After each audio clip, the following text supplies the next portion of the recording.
I started this Liveoak vase a year ago, and I had to fill some cracks, and then it's just so heavy that I didn't want to try to attack it without a steady rest. Well, now I've got one, and it looks really good.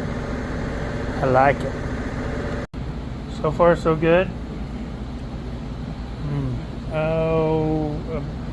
A little over a third of the way down, but it's holding up pretty good. I'm liking it. No vibration, no movement. It's doing what it's supposed to do. I'm happy.